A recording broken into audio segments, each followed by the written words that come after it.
감사합니다. 오늘 읽을 말씀은 로마서 11장 1절부터 12절까지 말씀입니다. 신약성경 254페이지에 있습니다.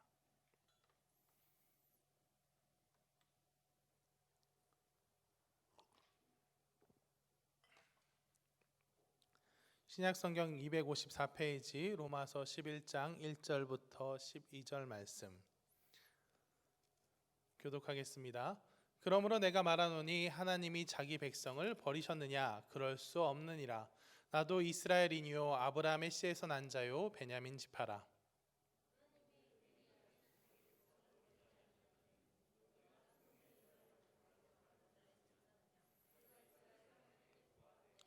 주여, 그들이 주의 선지자들을 죽였으며 주의 제단들을 헐어버렸고 나만 남았는데 내 목숨도 찾나이다 하니,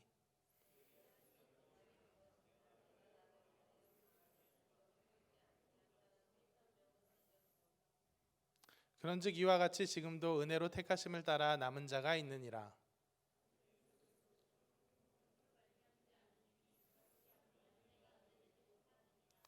그런즉 어떠하냐? 이스라엘이 구하는 그것을 얻지 못하고 오직 택하심을 입은 자가 얻었고 그 남은 자들은 우둔하여 졌느니라.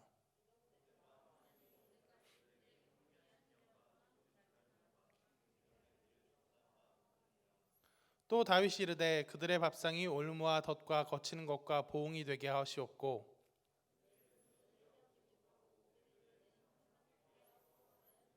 같이 읽겠습니다. 그러므로 내가 말하노니 그들이 넘어지기까지 실족하였느냐? 그럴 수 없느니라. 그들이 넘어짐으로 구원이 이방인에게 이르러 이스라엘로 시기나게 함이니라. 같이 읽겠습니다. 그들의 넘어짐이 세상의 풍성함이 되며 그들의 실패가 이방인의 풍성함이 되거든 하물며 그들의 충만함이리요. 아멘. 네. 오늘은 우리는 나고병이 아니다라는 제목으로 설교하도록 하겠습니다. 네, 청년부 예배 때 잘 안 하긴 하는데 오늘은 꼭 해야 될 것 같아요. 옆 사람을 보고 인사해 보겠습니다. 오랜만에 만나니 정말 사랑스럽습니다 하고 인사해 보세요. 오랜만에 보니까 정말 하나하나 너무 귀한 지체들인 게 느껴지는 것 같아요. 네, 오늘 설교 제목 우린 나고병이 아니다 시작하겠습니다. 예전에 한 나고병의 얘기를 들은 적이 있습니다. 괌이었던가 자세히 기억이 안 나요. 아무튼 태평양의 어떤 섬으로 기억하는데요.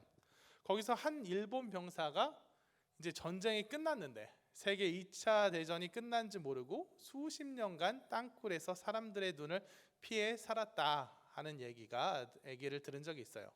그러다 사람들에게 발견되어 일본으로 돌아왔는데 혼자 굴 속에서 생활하다 보니까 말하는 법도 까먹고 똑바로 일어나 걷지도 못하는 상태였다고 합니다.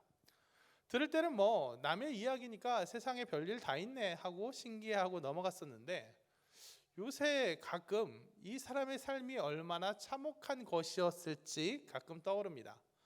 전쟁이 어떻게 되어가는지 아무런 소식도 못 듣잖아요. 동료도 없이 어떤 지원도 없이 그저 하루하루 혼자만의 싸움을 해야 했을 그의 인생은 그 수십 년의 시간은 과연 어떠했을지 가끔 생각이 듭니다. 틀림없이 몹시 외롭고 불안했을 거예요.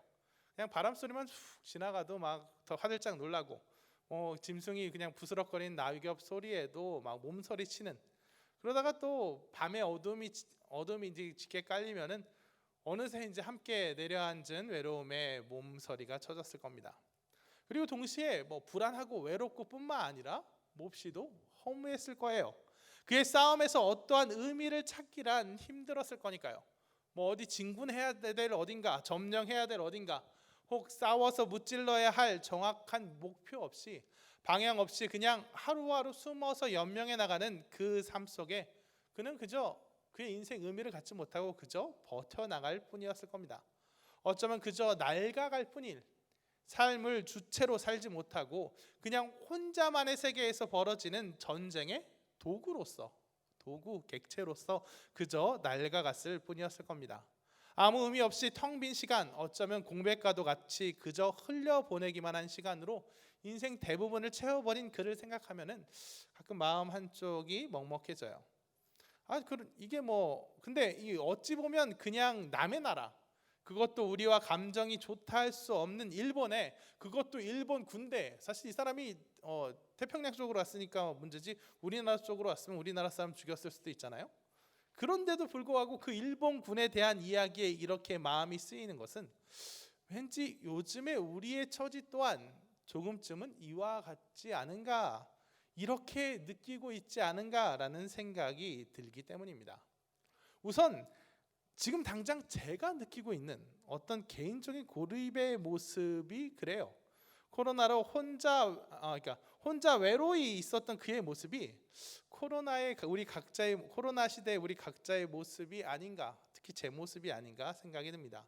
흩어져 있잖아요. 함께 고민하지 못하고 함께 뭘 하지 못하고, 그러다 보니까 저는 너무 무력감을 느끼는 것 같아요. 연결이 너무 안 되어 있다라고 생각하는 것 같아요. 벌써 10월도 거의 이제 마지막을 향해 달려가고 있는데, 솔직히 말하면 아직 얼굴도 모르는 사람이 너무 많습니다. 마스크를 쓰고 있으니까 알아볼 수가 없어요. 어떤 형제들은 정말 리더들도 정말 그대로 그나마 제가 일절 벌리는 거 다 잘 따라주고 뭐 이따가도 잘 따라줄 줄 믿는데, 정말 고마운데 참 막상 뭘 같이 하자고 할 때 아직도 말이 쉽게 잘 안 나와요. 그만큼 인간적인 이 파이프가 연결이 안 되어 있다는 것 같아요. 그래서 요즘은 그런 생각 되게 많이 해요. 내가 다른 데보다도 좀 더 친화력이 있어야 됐는데, 사회성을 발휘했어야 되는데, 우리 좀 더 연결이 됐어야 되는데 그런 쪽으로 좀 더 신경을 많이 썼어야 되지 않나 하고 생각이 들어요. 그러니까 여러분, 저와 좀 친해져 주시기 바랍니다.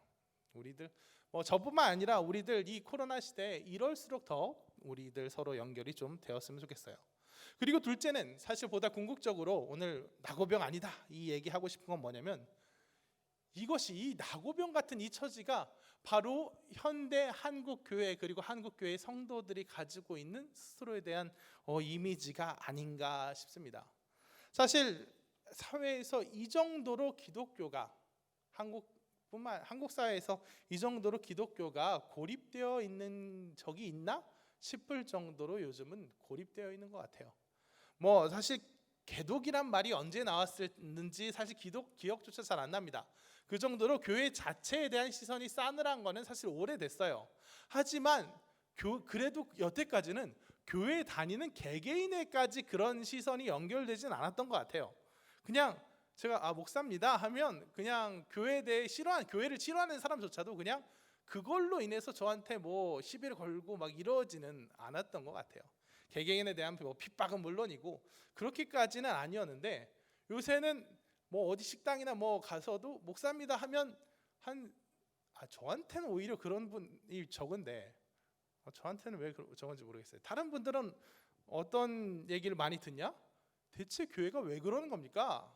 왜 모이는 겁니까? 뭐 특히 어떤 교회를 예로 들면서 왜 자꾸 그렇게 하는 겁니까? 라는 얘기를 많이 듣는다고 해요.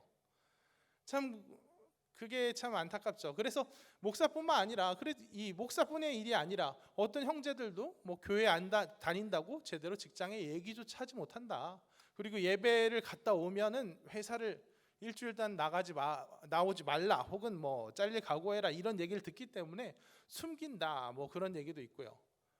좀 일단은 뭐 방역 때문에 그런 것도 있지만, 이 어느 정도 꾸준히 쌓여온 그것들이, 그런 이미지나 생각들이 방역과는 상관없이 이미 점점 심해져 있는 것 같아요. 그러다 보니까 성도들이 스스로를 바라보는 시선에, 또 행동하는 그 기준에 어떤 치명적인 분위기가 생겨나느냐, 뭐예요? 나서지 못하고 연대하지 못하고 자기 속으로 숨어드는 거예요.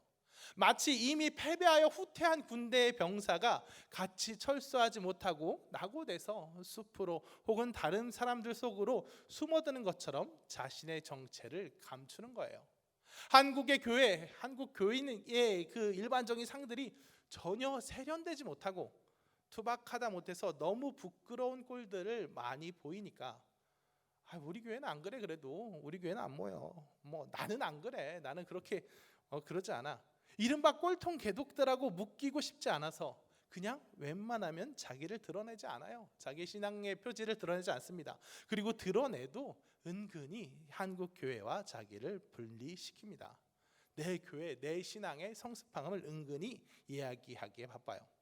이건 정말 이런 분리는 정말 안타까운 일입니다. 이렇게 스스로를 내세우지 않고 우리 함께 하나의 깃발 아래 뭉키지 않고 서로 이제 숨기고 숨어들고 분리하는 거, 이거는 한국 교회 차원에서도 안타까운 일이지만 개인 차원에서도 그렇습니다. 요즘 것들은 나라를 사랑하지 않아, 뭐 이런 나라에 관심이 없어, 뭐 이런 꼰대 이야기가 아니라 개인의 신앙에서도 신앙 자체의 본질상, 신앙의 본질 그 자체, 신앙의 자체의 본질상 그런 후퇴와 숨어든 분리가 신앙과는 맞지가 않는 거예요. 하나님은 사랑이시고 우리는 그 사랑의 증인이기 때문에 사랑은 언제나 확산이고 연대고 함께함이기 때문에 결코 그렇게 안으로 숨어들고 우리끼리 고립의 장벽을 높이 쌓고 함께 가기 뭐한 사람과 분리하고 탈락시키는 그런 분리로는 우리가 제대로 성도로서 살아가기가 불가능하기 때문이에요. 그게 구체적으로 무엇이냐? 먼저 그런 분리와 숨어듦에 익숙해지면 먼저 뭐가 생깁니까? 복음이, 교회가 제대로 선포되지가 못해요. 제대로 전도를 할 수가 없습니다. 왜요? 나를 숨겨야 되니까, 나를 분리시켜야 되니까. 그리고 복음이, 교회가 그 선포함을 잃으면, 전도의 동력을 잃으면 어떻게 되냐? 그건 성장이 멈춘 게 아닙니다. 그 안에 있는 믿음이 열매를 맺기를, 전도의 열매를 맺기를 포기했다가 아니에요. 그렇게 복음 전파의 증인으로서의 사명을 잃어버리면 믿음 자체가, 신앙 자체가 제대로 기능하기를 멈추는 거예요. 제가 대학 다닐 때, 지금으로부터도 정말 오래 전입니다. 심지어 제가 대학 입학한 후에 태어난 청년들도 이제 있죠. 근데 대학 다닐 때 그때가 한창 그랬던 것 같아요. 너무 구체적으로 들어가는데 90년대까지 뭔가 그래도 학교에서 선교 단체들이 막 활동을 하고 막 전도를 하고 이랬던 것이 활발했다가 이제 2000년 들어와서, 제가 2000년대 대학에 들어갔는데 2000년대 대학을 딱 들어가자 모르겠어요. 분위기가 정말 1, 2년 사이에, 그래요. 제가 들어간 1학년 때는 좀 덜했는데 2, 3학년 올라가면서 분위기가 정말 많이 바뀌었던 것 같아요. 왜 그렇게 무례한 전도 그런 거에 마치 지금 신천지가 막 사람들 그런 것처럼 취급을 하면서 거의 도를 아십니까? 그렇게 취급을 받기 시작했어요. 그 학교에서. 그래서 그렇게 전도를 하면 오히려 이미지가 나빠진다, 안 좋다 해서 이 정치적으로 옳은가, 한창 또 그때 민감했죠.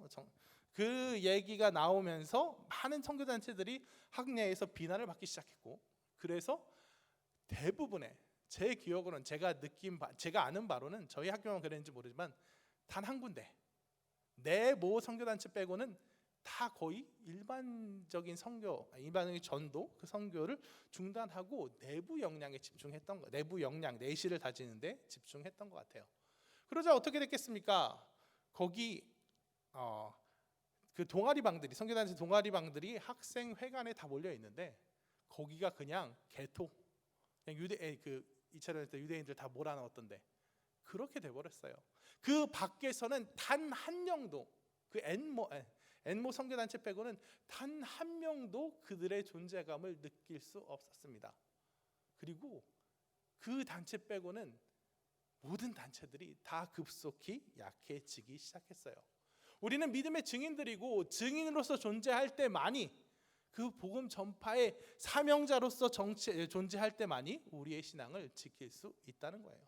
그리고 다음으로 그냥 전도를 해야 된다, 안 해야 된다, 그뿐만 아니라 이 삶 전체의 문제가 여기에 걸립니다. 우리가 그렇게 연대하지 않고 나서지 않고 숨어들게 되면 뭐예요? 세상과 구분되어 사는 게 너무 힘들어지는 거예요. 우리가 각자의 깜냥으로, 각자의 윤리로 하나님의 말씀대로 살아가기가 너무 힘들기 때문에 그냥 뭐예요? 그냥 묻혀서 흘러가는 거예요. 그냥 세상이 하는 그대로, 세상이 요구하는 그대로 세상의 기준에 맞춰 살다가 마치 그 핍박대 카타콤에 숨어들듯이 교회로 숨어들 때만 하나님의 얘기를 하고 하나님의 기준대로, 여기서만 하나님의 기준대로 그냥 어느 정도 사는 것처럼 맞추고 또 일주일간 또 세상에 나가 살 때는 어느새 그 기준과 그 원칙에 젖어 사는 겁니다. 그렇기 때문에 이 분리, 이 숨어듦은 결코 우리 신앙에 도움이 될 수가 없어요. 그래서 여러분, 저는 우리가 정말 우리 청년부가 하나의 깃발이 되기 원합니다. 각자가 나고병처럼 각자가 그냥 다 분리된 한 사람 한 사람처럼 흩어져 있는 게 아니라, 가뜩이나 코로나라서 정말 우리 서로 연결도 없이 정말 외로이 그냥 개인의 처소에서 그냥 묵상하고 하는 그 가운데서 더 이상의 연결을 느끼지 못하는 그런 나고병 같은 성도들이 아니라, 우리 청년부가 하나의 깃발처럼 되어서 분명한 표지로 모일 수 있는, 우리가 앞장서서 나갈 수 있는 그런 깃발이 되었으면 좋겠어요. 여러분, 우리는 나고병이 아닙니다. 우리는 아직까지 한 번도 패배하지 않았고, 실은 앞으로도 패배하지 않을 거예요. 하나님의 역사는 단 한 번도 후퇴한 적이 없고, 그건 우리에게도, 우리 한국 교회에게도, 우리 성실교회에게도, 우리 청년부, 그리고 우리 각자에게도 마찬가지일 겁니다. 예수님께서 말씀하셨죠. 너희가 환난을 당하나 담대하라, 내가 세상을 이기었노라. 이 말씀은 결코 이기긴 이길 건데 어디선 질 수도 있지. 유럽에서는 졌지만 한국에서 이겼잖아. 한국에서 이제는 질 차례지만 다른 데서 이길 거잖아. 너네도 질 수 있지가 아니라, 그 모든 순간, 그 모든 전선에서 승리하셨다는 거예요. 지금 우리가 이 상황이 안 좋고, 그러면 코로나 시기고, 그리고 사람들의 이미지가 나빠지고, 그래서 우리가 핍박받고 정말 움츠러들 수밖에 없는 그런 시간인 것 같지만, 지금은 지고 다른 때 이기면 되지가 아니라, 하나님께서는 이 모든 안 좋아 보이는 상황, 안 좋아 보이는 그 전선에서도 우리는 패배한 것 같지만, 우리가 보기엔 패배한 것 같지만, 그것으로 늘 승리를 이끄시는 하나님의 계획, 하나님의 때가 있다는 겁니다. 그러므로 우리는 나고병이 아니라 정말 한국교회의 정해진 패배같이, 정말 한국교회가 부흥할 것을 기대하는 사람 여기 있나요? 있기를 원합니다. 앞으로 한국교회의 축소나 어려워짐이나 이건 결정돼 있어 하고 패배주의에 젖어서 그냥 그러다 보니까 전체적인 그 의미, 나라를 위해서 기도하고 정말 한국교회에서 위해서 기도하는 것을 중단하고 그냥 여기 내 교회, 내 은혜, 여기에 집중하는 것이 아니라, 정말 하나님이 약속하신 승리를 붙들고 나아가 정말 확산하고 커지는 우리가 되어야 한다는 겁니다. 오늘 본문을 살펴보면서 자세히 살펴보죠. 오늘 본문은 바울의 얘기입니다. 바울은 지금 로마서에서 9장부터 11장까지 하나님의 절대 주권과 이스라엘이 하나님을 거부해서 유대인에게서 이방인에게로 구원이 옮겨지는 얘기를 9장 10장에서 연달아 했습니다. 그러니까 바울은 마음이 지금 매우 안타까운 겁니다. 왜냐하면 바울은 몹시도 자기 백성 유대인들을 사랑했기 때문이죠.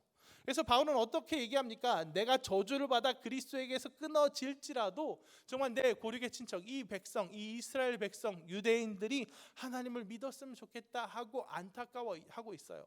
근데 이제 유대인들이 계속 하나님 핍박하고 정말 이방인들에게만 복음이 선포가 되고, 꼭 항상 바울 보면 유대인에게 회당에 들러서 유대인에게 복음을 선포하고 그 다음에 이방인에게 선포하는데, 근데 이 유대인들은 받아들이지 않고 오히려 핍박하고 정말 이방인들에게만 복음이 선포되니까 정말 바울이 너무 속상하고 안타까움을 표시했습니다. 10장까지.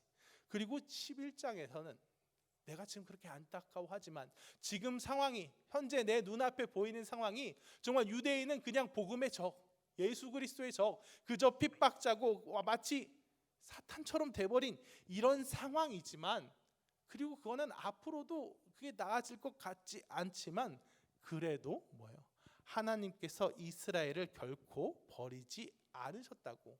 이 가운데서도 유대인은 이제 그냥 패배가 확정된 전장이고, 유대인들은 이제 그 예수님을 믿는 유대인이란 그 유대라는 카테고리에서 벗어나서 유대인이지만 그냥 나 개인으로 하나님 믿어야 되고, 이게 아니라 그 와중에서도 나고병이 아니라 하나님의 인도하심 가운데 은혜로 뭉치는 얘기, 사랑으로 확산되는 이야기를 11장에서 시작하고 있는 겁니다. 11장 1절 한번 같이 읽어보죠. 시작.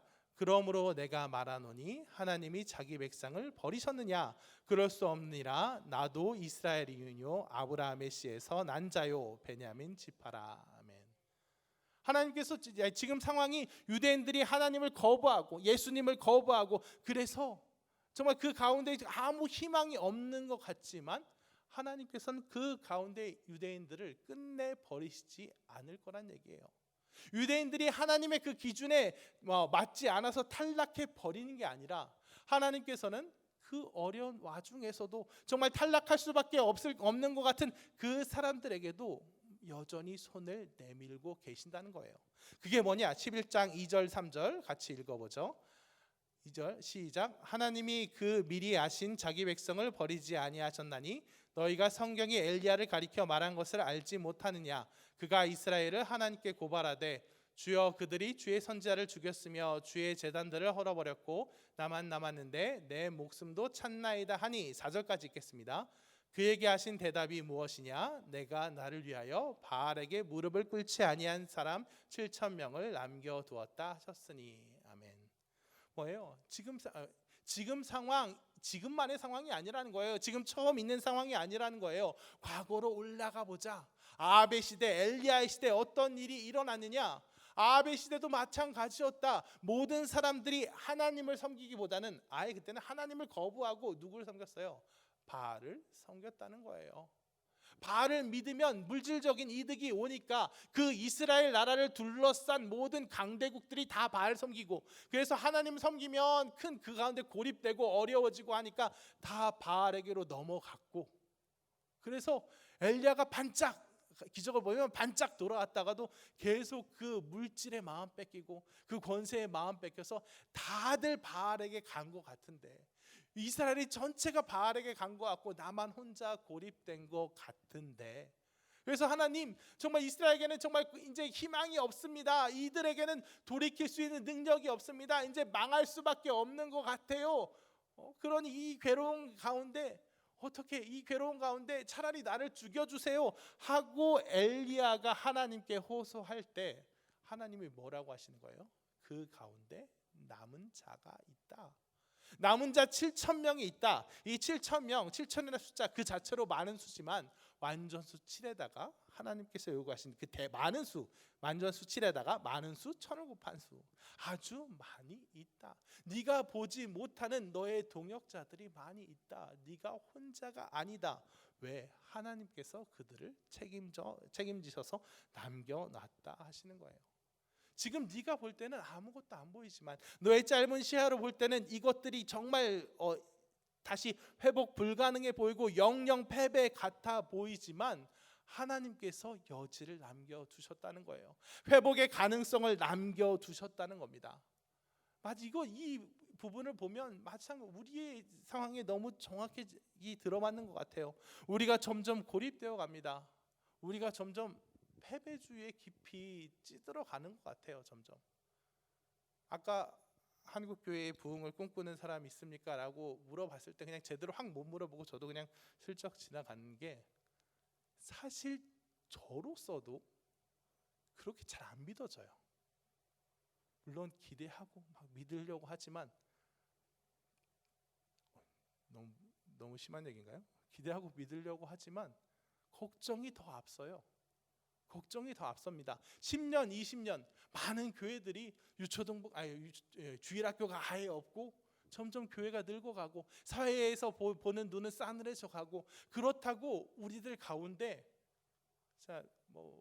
부끄러운 모습이죠. 우리들 가운데, 교회 가운데 새로운 어떤 동력이 찾아진다든가, 아니면 우리가 부족한 모습, 우리 가운데 있는 죄나 어려운 그런 많은 것들이 없어지고 있냐? 그것도 아니고, 정말 위기에 닥쳤는데도 어떻게 보면 진짜 세대의 단절이란 위기, 그리고 사회에서 점점 고립되는 그 위기가 닥쳤는데도 변하지 못하는 것 같아서 걱정이 더 앞서는데, 그래서 이 어려운 상황을 나 혼자는 물론이고 한국 교회에서 어떤 수를 내서, 성도들이 어떤 능력을 내서, 어떤 변화를 일으켜서, 어떤 새로운 바람을 불게 해서 정말 상황을 반전시킬지, 사실 제 이성적인 판단으로는 저 스스로도 기대가 안 된다는 거예요.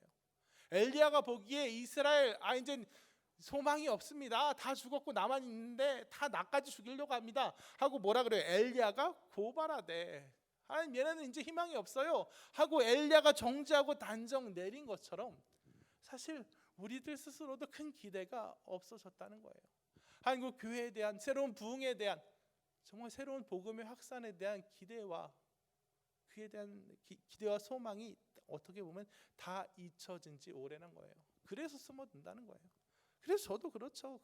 그래서 저도 뭐 그래서 사실 제가 설교 때 한국 교회 얘기를 하면 어떤 사람은 하지 말라고 하기도 했어요. 왜? 다 관심 없다는 거예요. 다 기대 못 한다는 거예요. 이제는 그렇게 뭐 이 땅에 부흥이 일고 그런 거를 소망할 수 있는 시대가 아니라는 거예요. 근데 저는 그래요. 머리로는 그렇게 생각할 수 있지만 뭐예요? 하나님께서 하실 것을 우리는 여전히 기대하고 소망해야 된다라고 믿고 있습니다. 그리고 오늘 본문이 바로 그렇게 이야기해 주는 거예요.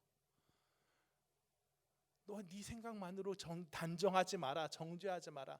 내가 아직 가능성을 남겨두었다. 회복의 가능성, 회복의 불씨가 될 7,000명을 남겨두었다. 이 7,000명 먼저는 많은 수란 얘기예요. 너 혼자가 아니라 네 생각과 다르다. 네가 다 담지 못하는 그런 상황들이 있다. 그리고 7,000명 그렇게 따지면 많은 수지만 동시에 또 7,000명 하면 이스라엘의 그 많은 몇백만 되는 그 사람에 비교하면 작은 수죠. 우리 한국 교회를 생각해 볼 때 우리가 생각지 못하는 게 그 신실한 사람, 신실한 성도가 7,000명보다는 많겠죠. 하지만 그 7,000명이 단지 숫자라면 적을 거예요. 한국 교회를 변화시키려면 적을 거예요.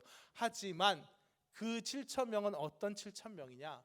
자기의 능력으로 이스라엘을 감당할 7,000명이 아니라 하나님의 은혜를 말미암을 7,000명이에요. 11장 5절 6절 함께 같이 읽겠습니다.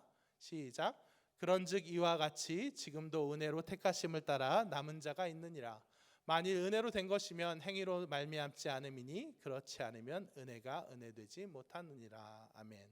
이 7,000명을 가지고 이 7,000명의 의미를 하나님께서 알려주신 거예요. 지금 바알에게 무릎 꿇지 않은 7,000명이 있어. 그러니까 그 사람들이랑 잘 해봐 하면 이것도 사실 막막한 얘기일 거예요. 이 7,000명 부족한 숫자일 거예요. 하지만 하나님께서는 뭐예요? 이 7,000명이 무릎 꿇지 아니한 거, 그리고 이 7,000명으로 일을 행하실 거 다 행위가 아니라 뭐예요? 은혜라는 거예요. 그 7,000명의 능력과 힘으로 인해서가 아니라 7,000명이나 많이 남겨두신 이유는 내 은혜가 그렇게 크다고 얘기하기 위해서고, 이 7,000명으로 정말 놀라운 일들을 하나님께서 행하실 거라는 얘기예요. 엘리야 단 한 명이 바알과 아세라 선지자 850명을 이기는 놀라운 역사를 보여준 것처럼 이 7,000명 가지고는 내가 더 얼마나 큰 은혜를 할 수 있겠느냐 하고 선포하시는 거예요. 여러분, 그러니 우리도 이런 하나님의 시선, 하나님의 계획을 믿고 바라보는 우리가 되어야 됩니다. 우리가 한국 교회의 미래를 감히 얘기하고, 또 한국 교회 미래까지 안 가더라도 우리 청년부의 미래를 얘기하고, 또 내가 그냥 나 혼자 뚝 숨어들어서 믿는 게 아니라 내가 이 한국에서, 이 나라에서, 이 사회에서 그리스도인으로 당당히 이야기하면서 복음을 전파하고 그리스도인으로서 구분된 삶을 살기 위해서는 내가 가진 게 얼마나 있지? 한국 교회 우리가 가진 게 얼마나 있지? 우리의 상황이 어떠하지? 이게 아니라 우리를 향해 손을 내밀고 계시는 하나님의 은혜와 하나님의 계획을 바라보면 된다는 거예요. 그럴 때 하나님께서 하신다는 겁니다. 그럴 때 이 부족함, 어떻게 보면 이 어려운 상황, 이 정말 실패로 보이는 이 상황들을 통해서 하나님께서 은혜와 능력을 발휘하신다는 거예요. 11절 12절 같이 읽어보겠습니다. 11절 12절입니다. 11절부터요. 시작. 그러므로 내가 말하노니 그들이 넘어지기까지 실족하였느냐? 그럴 수 없느니라. 그들이 넘어짐으로 구원이 이방인에게 이르러 이스라엘로 시기나게 함이니라. 그들의 넘어짐이 세상의 풍성함이 되며 그들의 실패가 이방인의 풍성함이 되거든 하물며 그들의 충만함이리요. 아멘. 지금 유대인들 가운데 있는 어려움들이 그들을 넘어지기까지 실족하였느냐? 아예 망하게는 하지 않았다는 거예요. 그들이 그럴 수 없다라고 했죠. 그리고 그들이 넘어지는 것, 그 유대인들이 하나님을 거부하고 하는 것은 다 무엇을 위해서냐? 이방인이 구원받기 위해서란 거예요. 지금 이따가 통독 가이드 때 제가 쓸 건데 다 나온 내용들인데 이방인 유대인들은 이방인들에게 일종의 반면 교사가 되는 거죠. 자기의 공로와 자기의 의로 하나님이 준 율법을 예수 그리스도의 의로 소화한 게 아니라 자기 공로, 자기 행위로 소화해가지고 말씀을 거부하는 반면 교사가 돼서 이방인들에게 너희는 그러면 안 돼.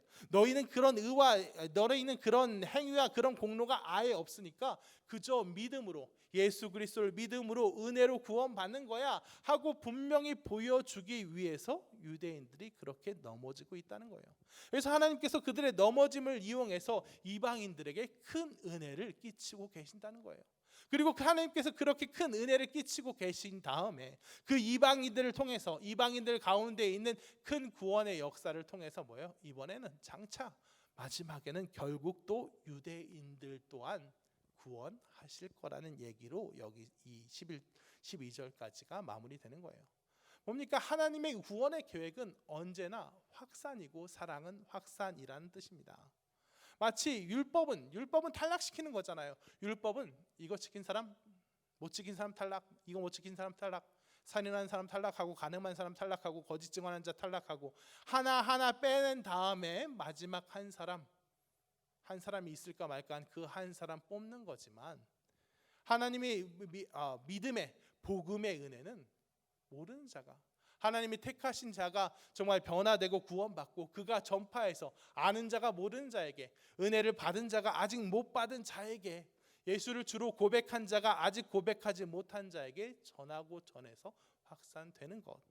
그렇기 때문에 하나님께서 우리에게 남겨두신 그 가능성이 곧 더 피어나서 바알에게 무릎 꿇지 않은 7천 명이 정말 가득히 피어나서 이스라엘을 회복시킬 것이라고 바울은 이야기하고 있는 겁니다. 그러므로 우리가 이 상황을 볼 때 이 상황의 어려움에 주목하는 것이 아니라 그 가운데 갖고 계시는 하나님의 계획과 하나님의 은혜를 바라봐야 되고 우리를 바라볼 때 우리에게 이것밖에 없네. 정말 고작 해야 이거네. 어떻게 보면 7천 명 고작 해야 7천 명이래가 아니라 이 7천 명이 복음을 전할 때 정말 이 7천 명이 하나님의 은혜를 전달할 때 그게 기하급수적으로 하나님의 계획 가운데 정말 성령의 역사 가운데 자꾸 부릴 듯 일어나서 전체를 채울 것을 기대해야 된다는 거예요. 우리는 지금 우리 이렇게 상황에 놓쳐보면 우리는 지금 정말 어려운 상황에 처해 있지만 온통 고립된 것 같고 세상은 우리를 정말 싸늘하게 보고 코로나라는 정말 어려운 장애 거의 제한 상황도 있고 또 우리 스스로도 아직 제 얘기하자면 전 아직 청년들하고 좀 친해지기도 전에 이런 상황 맞아서 참 뭐 하기도 힘들고 애매하고 그리고 우리 청년들도 여러모로 모이지 못하는 가운데 뭘 해보기도 참 어렵지만은 한국 교회 차원에서 얘기하면 정말 한국 교회가 정말 변화되고 하나님 앞에 다시 갱신되기가 그런 가능성이 우리들 속에서는 보이지 않지만 우리들 스스로에게 그런 은혜가 있는 것 같지 않지만 하나님께서 우리를 통해 우리에게 남겨두신 우리 눈으로 보기에는 부족해 보이는 그 가능성들 그 신실한 사람들을 통해서 하나님께서 일을 이루실 거라는 얘기입니다. 그러므로 여러분 우리는 나고병이 아닙니다. 우리는 외로운 싸움하고 있지 않습니다. 하나님께서 우리와 함께 하시고 하나님께서 예비해 두신 우리의 동역자 지체들이 우리와 함께 있습니다. 우리가 우리의 힘으로 우리의 행위로 어떤 가능성으로 계산하려고 할 때는 답이 안 나오지만 하나님께 맡기며 의지할 때 하나님의 은혜로 한 깃발 아래 함께 뭉칠 때 하나님이 예비하신 승리가 우리를 기다릴 것으로 믿습니다. 말씀을 정리하겠습니다. 오늘은 우리는 나고병이 아니다라는 제목으로 말씀 나누었습니다. 정말 많은 상황들이 우리를 위축되게 하죠. 세상이 우리를 싸늘하게 보기도 하고 지금 상황도 어렵고 우리들 스스로도 부족하고 또한 우리들 각자가 삶 속에서 하나님 말씀대로 살아가기가 점점 어려운 시대가, 그리고 그렇게 하려는 동력과 능력, 그런 각오와 헌신도 점점 어려워지는 시대가 온 것 같습니다. 하지만 하나님께서는 결코 그런 상황들에, 결코 부족한 상황과 우리의 능력에 우리를 온전히 맡겨두시지 않는다는 겁니다. 하나님께서 예비하신 가능성들이 우리를 다시금 하나의 깃발로 모으고 하나님의 사랑으로 뭉치게 해서 이 땅을 변화시키고, 하나님을 믿는 사람들을, 하나님을 아직 알지 못하는 사람들을 향해 한몸 되어 나갈 그리스도의 군사들로, 그런 군대로 일어서게 하실 것을 믿는 우리 청년부, 우리 청년들 모두가 되시길 진심